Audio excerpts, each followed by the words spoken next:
국민TV 뉴스가 창간했습니다. 빠르고 정확한 뉴스, 국민TV 뉴스의 텍스트 버전을 여러분 앞에 내놓습니다.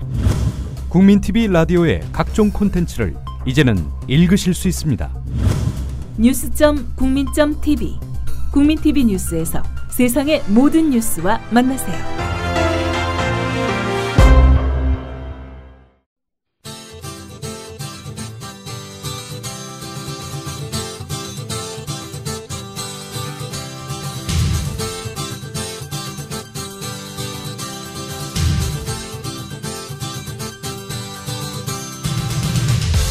투박하지만 정직하다. 비평을 비평하는 남자 서영석. 그가 바라본 세상. 사설과 칼럼을 통해 오늘을 짚어본다. 서영석의 라디오 비평.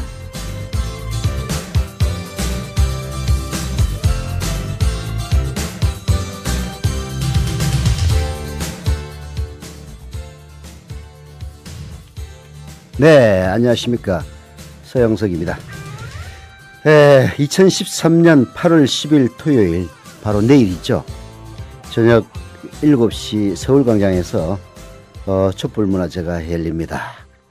10만 명을 모으자라는 구호아래 열리는 집중 촛불문화제인데요. 과연 10만 명이 모일지 그거야 아무도 알 수가 없죠.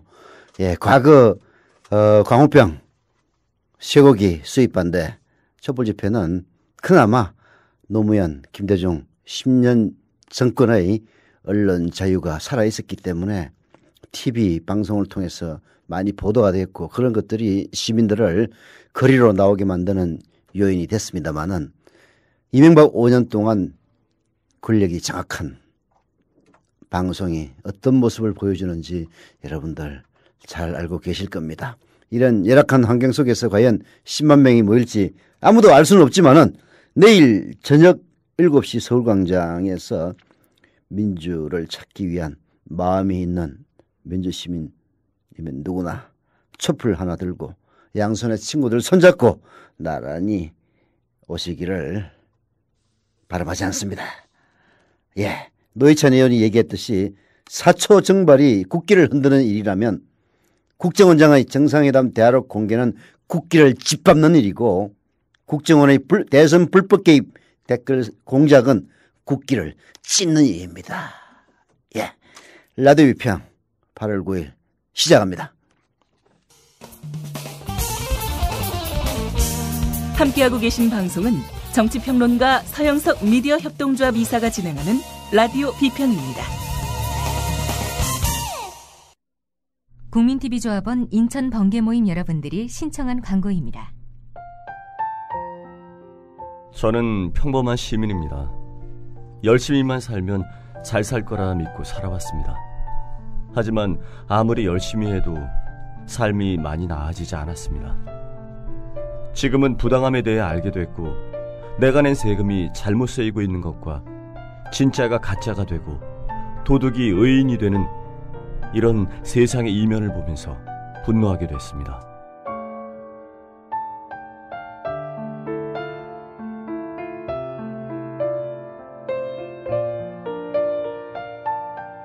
미래의 내 자식들에게 떳떳하게 정의를 이야기하려면 지금 내가 행동해야 한다.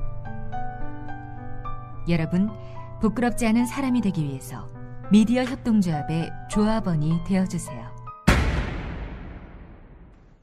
네, 어제 트위터에서는 한 음식점 사장님이 올린 사진이 화제가 됐습니다.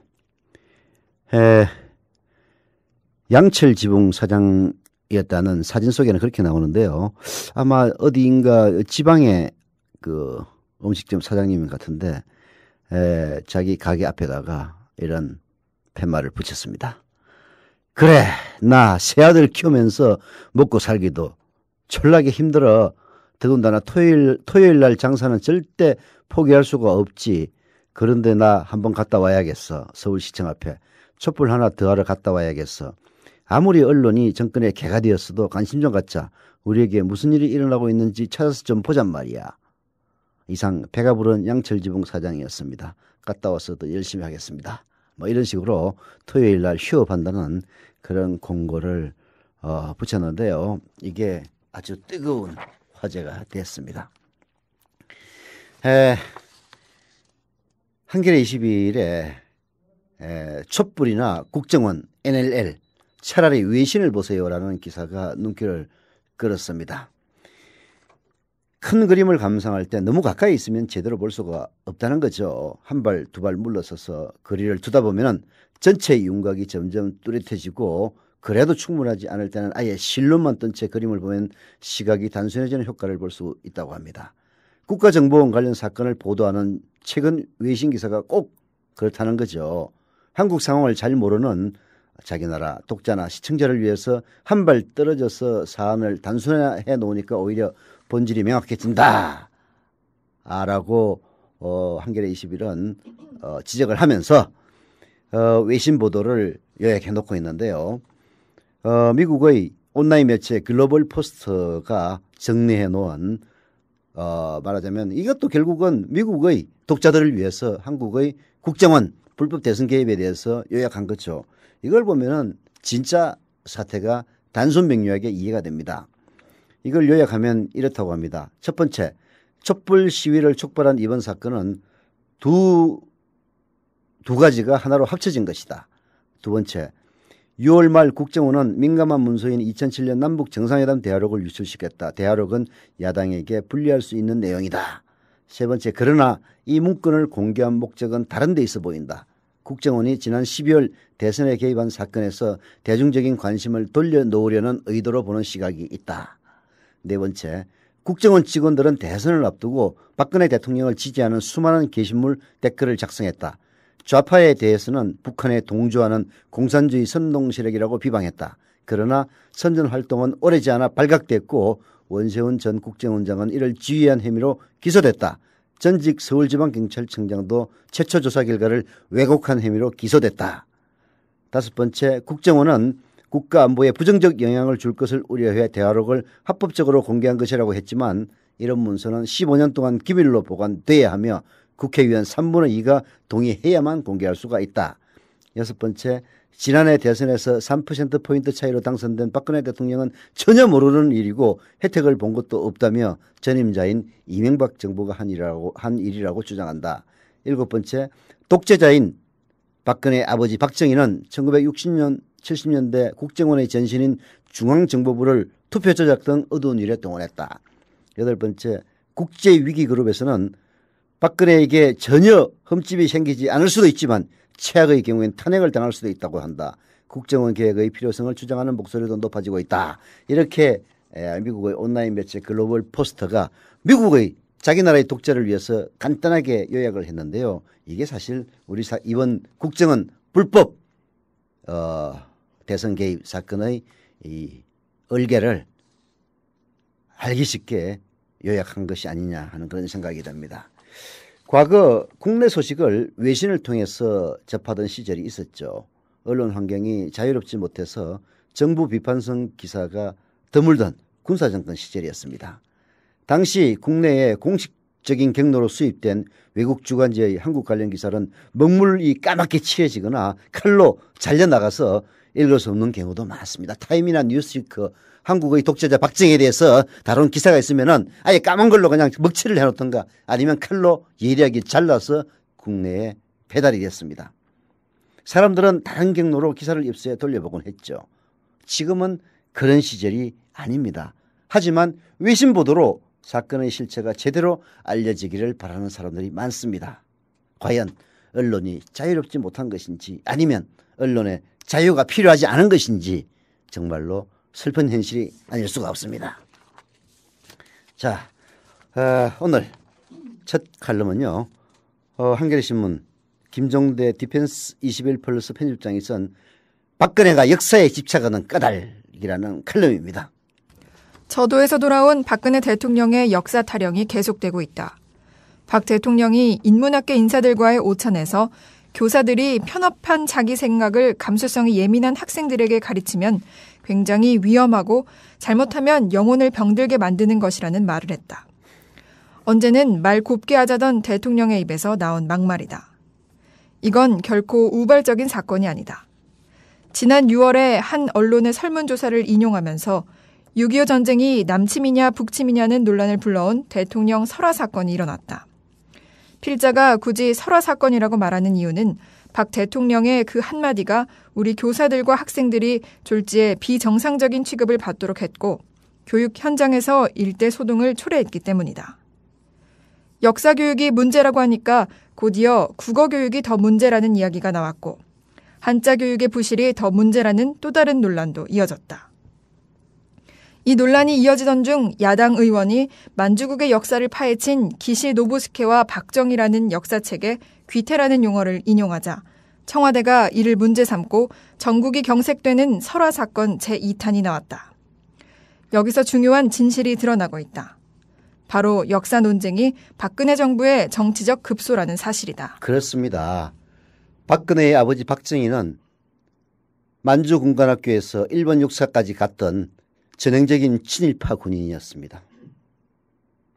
그리고 해방된 이후에는 또 남노당과 연루돼서 그야말로 처형 직전까지 갔지만은 당시 백선엽이 박정희를 구해줍니다. 그리고 쿠데타를 일으켜서 중앙정보부를 동원해서 사람들을 죽이고 탄압하고 고문하고 그렇게 해서 18년 동안이나 권력을 유지하다가 자기의 최측근 신복인 중앙정보부장의 총을 맞아서 죽었습니다. 그러한 과거, 말하자면 박근혜에게는 흑역사인 셈이죠. 그래서 역사 문제가 나오면 유독 그야말로 작살맞은 물고기처럼 부르르 뜨는 겁니다. 그게 바로 박근혜 정권의 급소인 거죠. 한편 교사에게만 역사 교육을 맡겨서는 안 되겠다고 생각했는지 군 부대에서 임무 수행 바쁜 군인들을 학교 안보 교육에 투입하기 시작했다. 전방이야 학교가 적으니까 문제가 안 되지만 후방 부대는 한 개 연대가 70여 개 이르는 학교에 안보 강사를 지원해야 하니 본업은 아예 제쳐놓고 학교로 출근을 해야 할 판이다. 여기에다 역사, 국어, 한자를 교습한다는 각종 교육기관과 학원들까지 자신들에게 돌아올 이익을 계산하며 교육의 문제점을 더 부각시키는 데 합류했다. 지난 정권에서는 영어 교육이 문제라며 몰입교육인가 뭔가 한다고 하더니 틈만 나면 학생들을 물고 늘어진다. 이건 교육 대란이라고 할 수밖에 없다. 이게 학부모와 학생들에게는 공포 그 자체다. 그런데 학부모인 필자가 아무리 이걸 말한다 한들 우리 대통령은 자식 키우는 게 뭔지 사교육으로 허리가 휘는 게 뭔지 겪어본 적이 없어서 영 알아들을 것 같지 않다. 그런데 대통령이 말하는 그 제대로 된 역사 교육이란 게 도대체 뭔가? 병들지 않은 순수한 영혼이기 때문에 만주국의 역사, 전쟁의 역사, 독재의 역사를 묻어주자는 이야기인가? 네, 전 참 이 글을 읽고 좀 절망스러웠습니다. 박근혜가 역사 운운하고 안보 운운하니까 후방의 군 부대에서 군인들을 그야말로 일선 초중고에 안보 강사를 파견하고 있다는 사실이 드러난 거죠. 이거 크게 문제 안 된 건데요. 이거 정말 큰 문제입니다. 후방 부대의 경우에는 1개 연대가 70여 개에 이르는 학교에 안보 강사를 지원을 해야 되는데요. 1개 연대라고 했죠. 장교 숫자 그렇게 많지 않습니다. 그리고 장교들이 전부 안보 교육만 하러 다닙니까? 최소한의 부대 유지는 해야 될 거 아니에요. 그런 상황에서 그야말로 부사관까지 총동원해서 안보 교육 강사를 파견한다 손 치더라도 군의 운영이 제대로 될지 의문이고 또 제대로 된 말하자면 안보에 대해서 남에게 강요할 수 있는 그런 식으로 교육을 받지 않은 일선 장교 부사관들이 학교에 가서 자기 마음대로 떠들게 내버려 둘 수 있는 이 현실도 웃기는 거죠. 강사라는 게 최소한의 자격 요건은 필요로 하는 겁니다.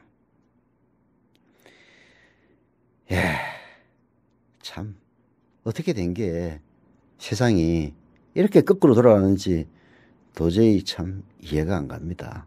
아니 이명박 5년이 그리고 박근혜 6개월이 도대체 얼마나 긴 세월이길래 그야말로 유신에 근접하는 이런 소동들이 도처에서 벌어지고 있는 것인지 정말 우리나라 이른바 보수 세력들의 DNA에는 독재와 그리고 세뇌 이런 것들이 박혀 있는 것인지 정말 우려스럽습니다.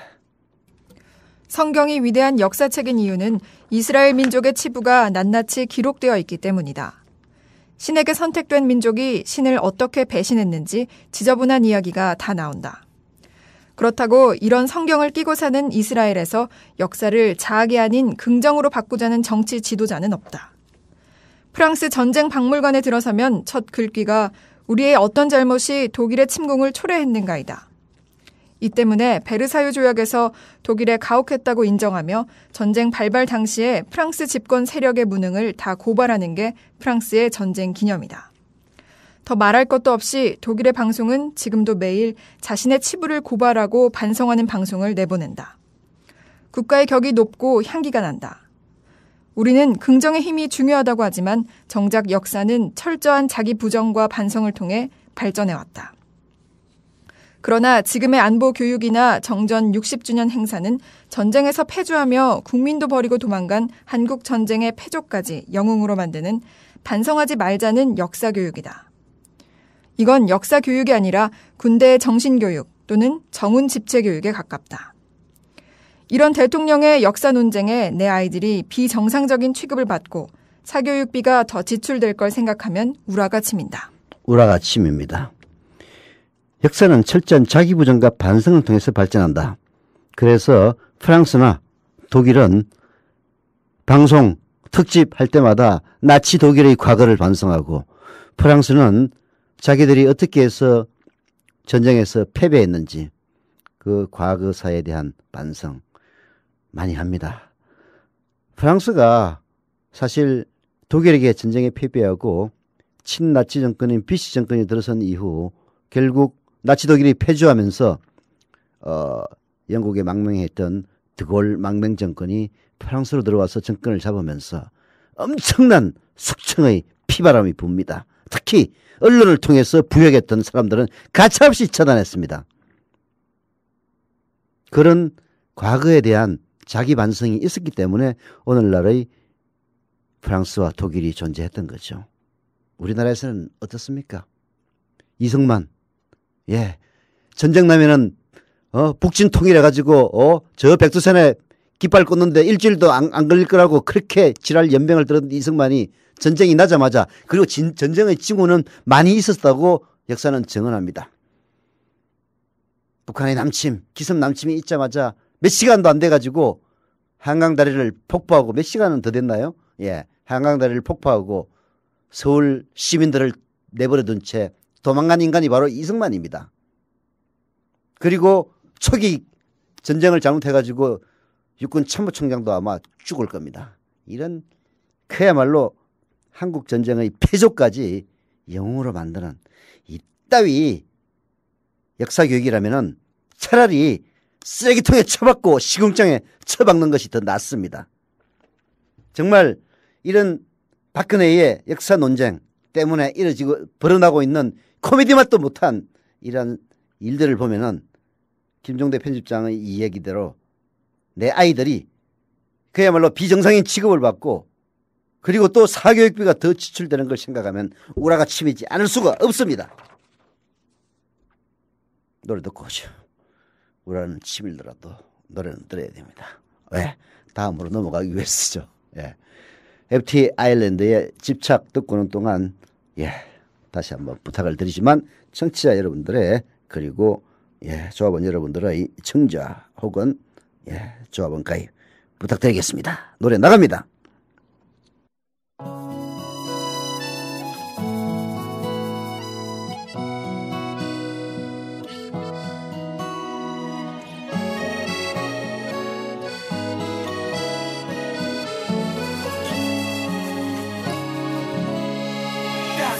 나 지금 눈물은 다 흘리면 네가 내게 돌아온다 믿는다 모든 게 거짓말이어도 네가 내게 어제 이 시간에 조합원으로 가입했던 분 중에서 한 분이 저한테 트위터에서 밝혀왔는데요. 알고 보니까 제 고등학교 동기 동창이었습니다. 전 이제 서울의 중앙고등학교라고 하는 학교를 나왔는데요. 6땡 66회 졸업생입니다. 저희 친구 어제 미국의 시애틀에 살고 있는데요. 좀 늦게 유학을 가가지고 지금 보잉사에서 20년 이상 근무하고 있는 엔지니어의 모양이에요. 엔지니어인지 아니면 경영 파트인지는 잘 모르겠는데, 그래서 어제 참 반가웠습니다. 해외에서 많은 분들이 저희 국민TV 라디오를 많이 청취해 주시고 또 조합원으로 많이 가입해 주고 있습니다. 정말 감사를 드립니다. 주소를 기재하지 않으신 준MJ님 조합원 가입 감사드립니다. 서울 동대문구 휴경 이동의 서울띠님 닉네임을 제가 말씀드리는 겁니다. 조합원 가입 감사드립니다. 이분도 아마 해외 동포가 아닌가 싶은데요. 35번 스튜디오 로드 하는 거 보니까 해외인 것 같습니다. 미국이네 보니까. ASJ님, 정우철님입니다. 조합원 가입 감사드립니다. 또 부산 남구 용호 사동의 곰가나님 조합원 가입 감사드리고요. 경남 거제시 상동동의 닉네임이 땡중님이네요. 땡중 조합원 가입 감사드립니다. 그래도 오늘은 이 출발이 좋습니다. 요즘 뭐 출발을 해보면 1명 내지 2명 정도 가입했었는데 오늘은 무려 5분이 가입해 주셨네요. 지금 현재 저희 그 국민TV에서는 인터넷 뉴스 기자를 현재 선발하고 있고요. 또 라디오국에서는 아나운서 겸 PD를 또 선발 중에 있습니다. 또 조만간 보도국과 라디오국을 본격적으로 편제하면서 라디오국 그리고 보도국의 기자들 혹은 PD 아나운서를 추가로 더 충원해 나갈 계획을 갖고 있습니다. 인력이 우선 충원이 돼야 뉴스를 할 수 있는 기반이 되는 거죠. 이러한 그 과정 속에서 국민TV 라디오가 적은 돈으로 운영되면서 많은 역할을 할 것이라고 봅니다. 사실 3월 3일 저희들이 창립발긴 총회를 하고 나서 4월 7일이었던가요? 정확한 날짜는 기억이 안 나는데 국민TV 라디오 처음 시작했을 때 많은 청취자 여러분들에게 임팩트 있는 방송이었던 것은 분명하지만 그 청취자 면에서는 지금보다 한 2분의 1 내지 3분의 1밖에 되지 않았습니다. 불과 넉 달도 채 되지 않은 사이에 청취자가 2배 내지 3배로 늘었다는 것은요. 어마어마한 겁니다. 앞으로 10배, 20배로 늘려가면서 더 조합원을 모집하고 더 기자들을 확충하고 기자재를 구매해서 TV 방송 나가겠습니다. 많은 도움 부탁을 드리겠습니다. 자, 두 번째는요. 지금 한창 말이 많은 이른바 정부의 세제 개편안. 결국은 유리지갑인 중산층의 월급, 셀러리맨에서 세금을 더 걷어가지고 그보다 더 돈을 적게 받는 사람들에게 나눠주겠다. 뭐 그런 취지인데요. 좋아요. 공평하게 적용이 된다면은 중산층의 월급쟁이들도 다 수용할 수 있을 겁니다. 문제는 진짜 부자들에 대해서는 전혀 세금을 더 걷지 않고 오로지 그야말로 유리지갑이라고 하죠. 다 미치니까 유리지갑이라고 하는 겁니다. 월급쟁이들, 셀러리맨들의 소득은 그대로 다 드러나요. 그래서 세금을 그야말로 꼬박꼬박 내지 않을 수 없습니다. 그런 사람들에게 세금을 더 걷는다는 것이 지금 그야말로 국민들이 분노를 촉발하고 있는 단계입니다. 한겨레신문의 사설 부자 감수에 놔두고 월급쟁이 쥐어짜는 세제 개편이라는 사설을 여러분들에게 소개해드리죠. 정부가 중산층 이상 근로소득자의 세부담을 크게 늘리는 세법 개정안을 8일 발표했다. 기존의 소득공제를 세액공제로 전환해 앞으로 5년간 2조 원가량을 더 걷겠다고 한다. 대기업에 대한 비과세 감면 축소 폭은 애초 국정과제에서 제시한 것보다 작았다. 급여 생활자의 유리지갑은 가차없이 쥐어짜면서 재벌 대기업은 성장 잠재력 확충이란 명목을 내세워 봐준 꼴이다. 세제 개편에 따른 세수 증대 효과가 5년간 2조 5천억 원 정도에 그쳐 늘고 있는 재정 수요에 턱없이 미치지 못하는 점도 문제다. 올해 세제 개편의 핵심은 소득세 비중을 높이는 것이다. 비과세, 공제 등에 따른 면세자 비율이 전체 근로자의 36%에 이르고 중위소득자의 소득공제 비율도 43%에 이르러 세입 기반을 확충할 필요는 있다. 하지만 상대적으로 걷기 쉬운 소득세 부담은 늘리면서 대기업과 부유층 등 세금을 더 매겨야 할 곳에는 별로 손을 대지 않아 결과적으로 형평성에 더 어긋나게 됐다. 근로장려 세제의 혜택을 늘리고 자녀 장려 세제를 도입해 저소득층의 세부담은 2만에서 18만 원 줄어들지만 소득공제가 세액공제로 바뀜에 따라 총 급여가 3,450만 원만 넘으면 세금이 늘어나게 됐다. 연봉 4천만에서 7천만 사이의 소득자는 한 해 평균 16만 원, 7천만에서 8천만 원 소득자는 33만 원가량 세금이 늘어난다니 중산층의 가처분 소득이 적잖이 줄어들게 됐다. 월급쟁이만 봉이냐는 불만이 여기저기서 터져나올 만하다. 네. 4천만 원에서 7천만 원 사이의 소득자가 평균 16만 원 늘어나는 겁니다. 16만 원을 내는 게 아니고 16만 원만 낸다면야 누가 뭐라고 하겠습니까? 그만큼 더 늘어난다는 얘기예요. 문제는 바로 이 사설의 한 구절 속에 들어 있습니다.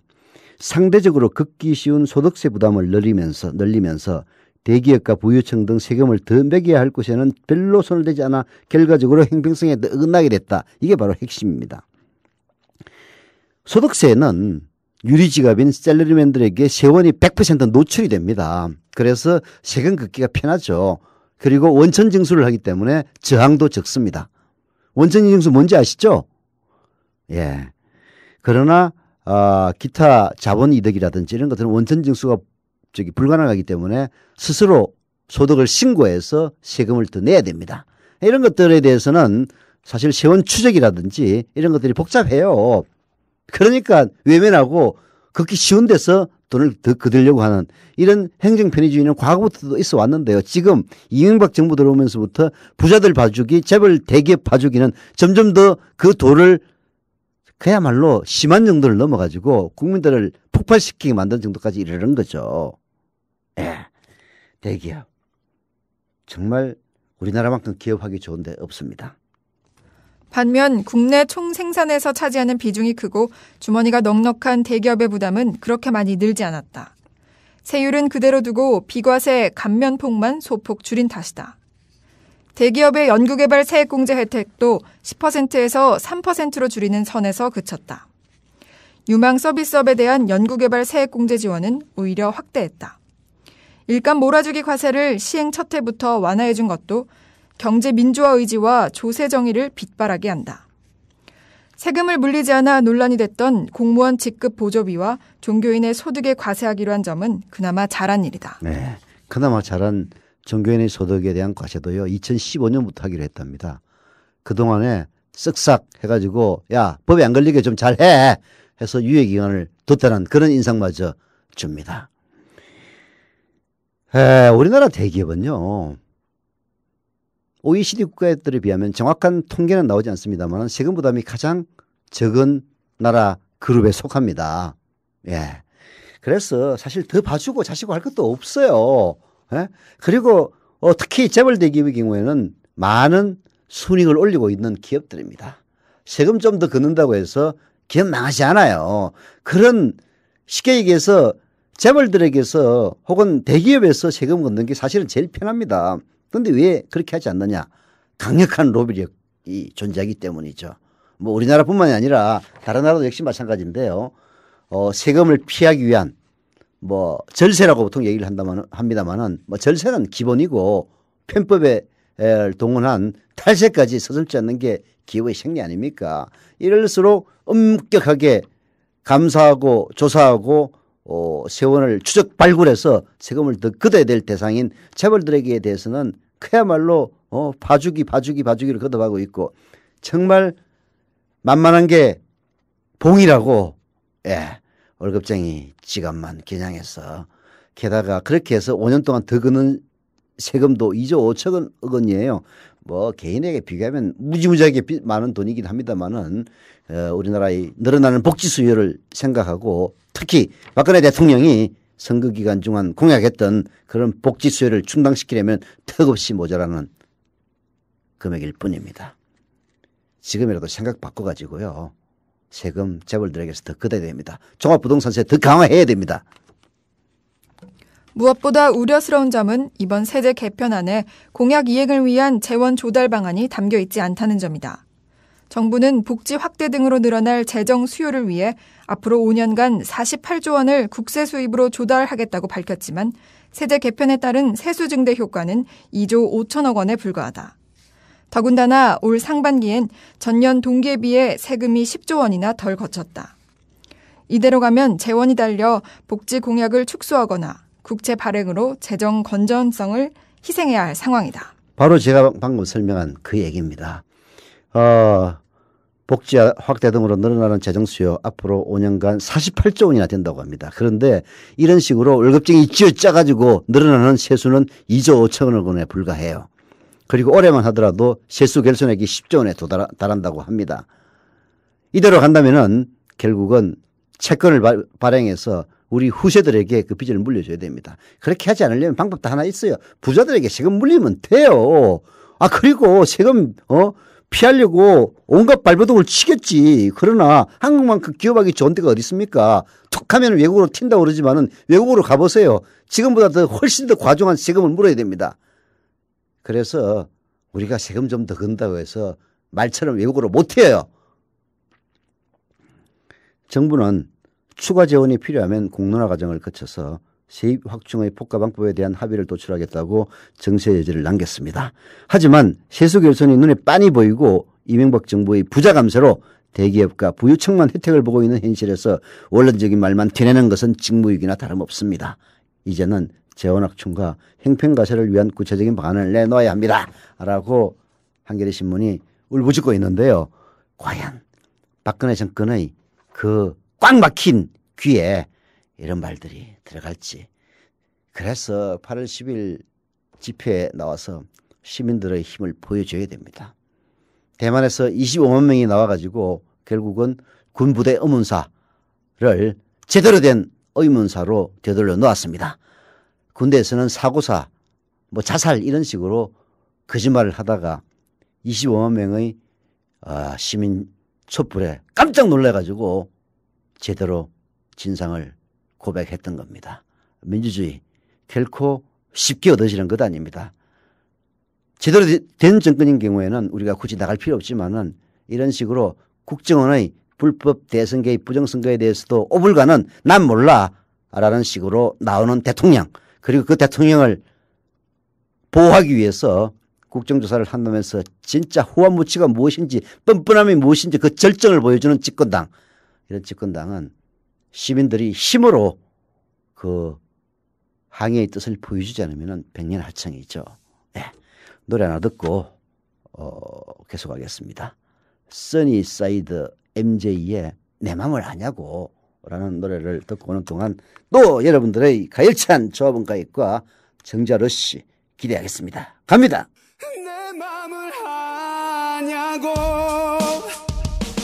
가슴 찢어지는 내 맘 너는 알까 사랑 앞에 무릎 꿇는 내 맘 알까 너란 여자. 네. 또 두 분 더 가입하셨네요. 두 분을 또 소개해드려야지. 부산 사상구 학장동입니다. 부산 체계바라님. 부산 체계바라님 저분 가입 감사드립니다. 예. 쿠바 남미의 체계바라가 아니고 부산의 체계바라님이네요. 다음에 대구 수성구 상동의 휴먼 퍼스트님 저분 가입 감사드립니다. 계속 가입해 주시기를 부탁을 하겠습니다.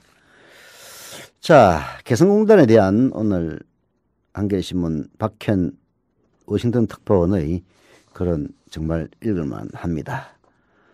제가 그 개성공단과 관련된 인터뷰를 몇 번 했는데요. 개성공단은 단순히 남북 교류 협력의 상징 그것만이 아닙니다. 정말 우리 기업에게는 생명줄과 같은, 특히 재벌 행포에 허덕이는 중소기업에게는 한 줄기 담배와도 같은 그런 곳입니다. 그런 사실을 잘 몰라요. 자기 일 아니라고. 정말 개성공단에 대해서 북한에 살찌우는 그런 기업 위하고 있어라고 떠드는 그런 꼴통 같은 인간들을 보면은 정말 싸대기를 한 대 올리고 싶은 마음입니다. 우리 박현 특파원의 글을 한번 읽어보시죠. 흔히들 개성공단 하면 남북 화해와 협력의 상징이라고 말한다. 100번 맞는 말이다. 그런데 나는 개성공단의 상징 그 이상의 것이 담겨 있다고 생각한다. 2년 전 중소기업 중앙회를 출입해볼 기회가 있었다. 서울 여의도 중소기업 중앙회를 거의 매일 드나들었는데 몇 가지 놀란 것이 있다. 하나는 과거 권위주의 정권 시절 정권과 밀착해 중소기업의 권익 옹호에는 소홀했다는 지적을 받았던 이 조직이 대기업과의 전쟁을 벌이는 중소기업인들의 베이스 캠프 같은 것으로 변모해 있었다는 것이다. 이는 대기업들이 제조업에서부터 벤처, 심지어는 두부와 빵가게 같은 소상공인들의 생계형 업종에까지 무차별적으로 침범하면서 중소기업인들이 벼랑 끝에 내몰렸기 때문이다. 네. 그렇습니다. 중소기업 중앙회가 옛날에는 완전히 끼리끼리 모여서 그냥 친목회 같은 것이었는데 요즘은 정말 대기업과의 전쟁을 벌이는 베이스 캠프로 변했다는 것인데요. 이유는 간단합니다. 워낙 재벌도 횡포가 심하기 때문이죠. 그런데 이 중소기업들이 아우성을 치는 와중에도 예외적인 곳이 있었는데요. 바로 개성공단 입주기업들이었습니다. 중소기업계에서는 당시 제일 돈 잘 버는 곳은 개성공단 입주기업이라는 얘기들이 파다하게 퍼져 있었죠. 이 입주기업들 사정이 괜찮다는 얘기는 그전에도 들은 바가 있지만은 실제로 해당 기업인들과 전문가를 만나보니 예상을 뛰어넘었다고 합니다. 그 이유는 간단한 거죠. 저임금과 저지가, 즉 임금이 싸고 공장 부지 값이 싸니까 그런 거예요. 이런 유리한 입지 여건이 있었습니다. 한국에서는 이미 고임금, 그리고 땅값 얼마나 비쌉니까? 고지가에다가 특히 재벌 기업들의 영역 침범으로 경쟁력을 상실한 중소기업들, 중국이나 베트남 등지로 많이 밀려났었는데요. 개성공단은 이런 지역들보다도 훨씬 더 유리한 여건을 누리고 있었던 겁니다. 이런 실태는 송장준 중소기업원 연구위원이 2011년 말 입주기업 123곳 중 83곳을 조사한 보고서에도 잘 드러나 있는데요. 개성공단 노동자들의 월 평균 임금은 115달러, 약 12만 9천 원입니다. 중국 칭다오 청도공단은요 368달러에서 460달러, 무려 3배, 4배, 5배가 됩니다. 청도공단은. 그리고 또 베트남의 딴투안 공단이라고 있는데요.